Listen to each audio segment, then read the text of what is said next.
Os ensinamentos aqui são variados.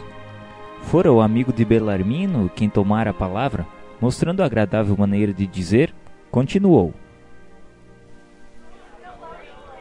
Há 3 anos sucessivos venho diariamente ao centro de mensageiros. As lições são sempre novas. Tenho a impressão de que as bênçãos do Espiritismo chegaram prematuramente ao caminho dos homens.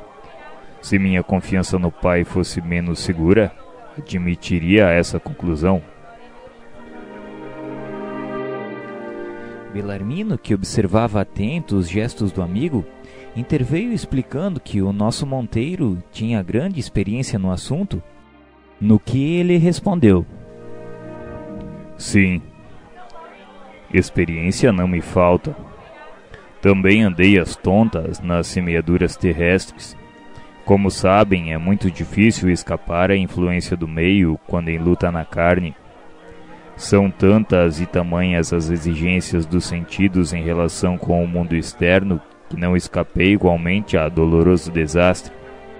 A multiplicidade de fenômenos e as singularidades mediúnicas reservam surpresas de vulto a qualquer doutrinador que possua mais raciocínios na cabeça que sentimentos no coração. Em todos os tempos, o vício intelectual pode desviar qualquer trabalhador mais entusiasta que sincero, e foi o que me aconteceu. Não preciso esclarecer que também parti de nosso lar noutro tempo em missão de entendimento espiritual. Não ia para estimular fenômenos, mas para colaborar na iluminação de companheiros encarnados e desencarnados. O serviço era imenso. Nosso amigo Ferreira pôde dar testemunho porquanto partimos quase juntos. Recebi todo o auxílio para iniciar minha grande tarefa e intraduzível alegria me dominava o espírito no desdobramento dos primeiros serviços. Minha mãe, que se convertera em minha devotada orientadora, não cabia em si de contente. Enorme entusiasmo instalara-se-me no espírito. Sob meu controle direto estavam alguns médiuns de efeitos físicos, além de outros consagrados à psicografia e à incorporação. E tamanho era o fascínio que o comércio com o invisível exercia sobre mim que me distraí completamente quanto à essência moral da doutrina. Tínhamos 4 reuniões semanais às quais comparecia com assiduidade absoluta.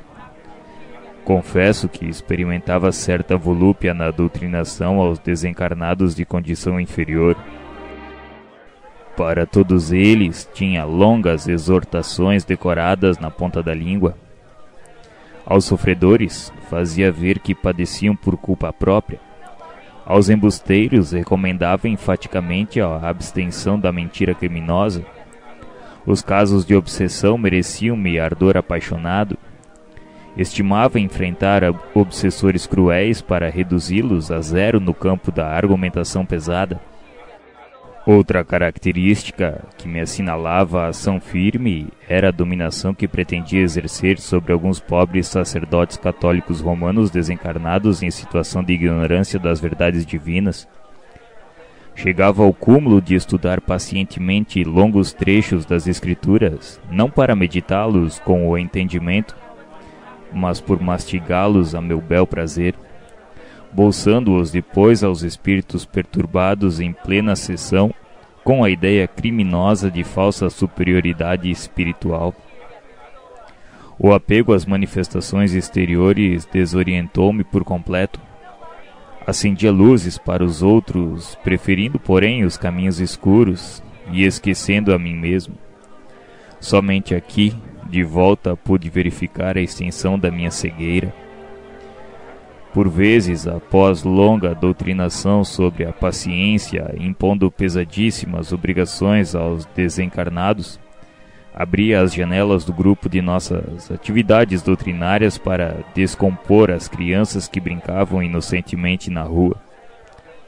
Concitava os perturbados invisíveis a conservarem serenidade para, daí a instantes, repreender senhoras humildes, presentes à reunião quando não podiam conter o pranto de algum pequenino enfermo.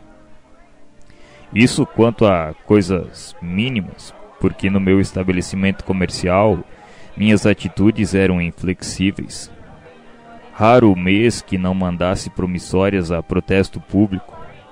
Lembro-me de alguns varejistas menos felizes que me rogavam prazo, desculpas, proteção. Nada me demovia, porém. Os advogados conheciam minhas deliberações implacáveis. Passava os dias no escritório estudando a melhor maneira de perseguir os clientes em atraso, entre preocupações e observações nem sempre muito retas. E à noite ia ensinar o amor aos semelhantes, a paciência e a doçura, exaltando o sofrimento e a luta como estradas benditas de preparação para Deus. Andava cego. Não conseguia perceber que a existência terrestre por si só é uma seção permanente. Talhava o espiritismo a meu modo, toda a proteção e garantia para mim, e valiosos conselhos ao próximo. Ao demais disso, não conseguia retirar a mente dos espetáculos exteriores. Fora das sessões práticas, minha atividade doutrinária consistia em vastíssimos comentários dos fenômenos observados, duelos palavrosos, narrações de acontecimentos insólitos, crítica rigorosa dos médiuns. De desvio em desvio, a angina encontrou-me absolutamente distraído da realidade essencial. Passei para cá, qual demente necessitado de hospício. Tarde reconhecia que abusara das sublimes faculdades do verbo. Como ensinar sem exemplo, dirigir sem amor? Entidades perigosas e revoltadas aguardaram-me a saída do plano físico. Sentia, porém, comigo singular fenômeno.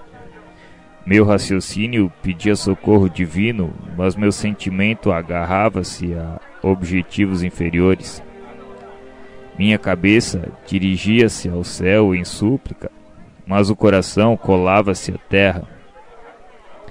Nesse estado triste, vi-me rodeado de seres malévolos que me repetiam longas frases de nossas sessões. Com atitude irônica, recomendavam-me serenidade, paciência e perdão às alheias faltas.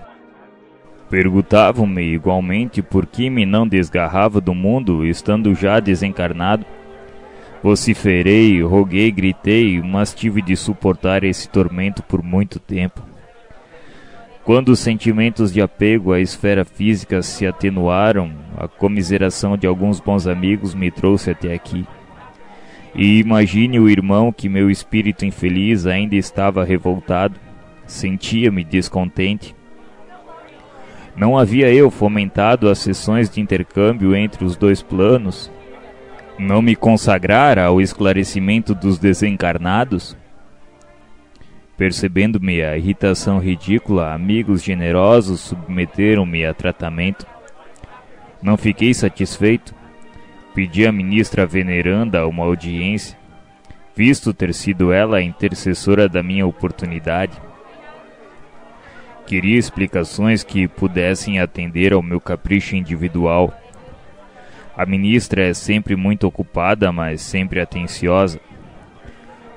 Não marcou a audiência, dada a insensatez da solicitação. No entanto, por demasia de gentileza, visitou-me em ocasião que reservara a descanso. Privei-lhe os ouvidos de lamentações. Chorei amargamente e durante 2 horas ouviu-me a benfeitora por um prodígio de paciência evangélica. Em silêncio expressivo, deixou que me cansasse na exposição longa e inútil. Quando me calei à espera de palavras que alimentassem o monstro da minha incompreensão, veneranda sorriu e respondeu: Monteiro, meu amigo, a causa da sua derrota não é complexa nem difícil de explicar. Entregou-se você excessivamente ao espiritismo prático junto dos homens, nossos irmãos, mas nunca se interessou pela verdadeira prática do espiritismo junto de Jesus, nosso mestre. E desde então, minha atitude mudou muitíssimo. Você entendeu?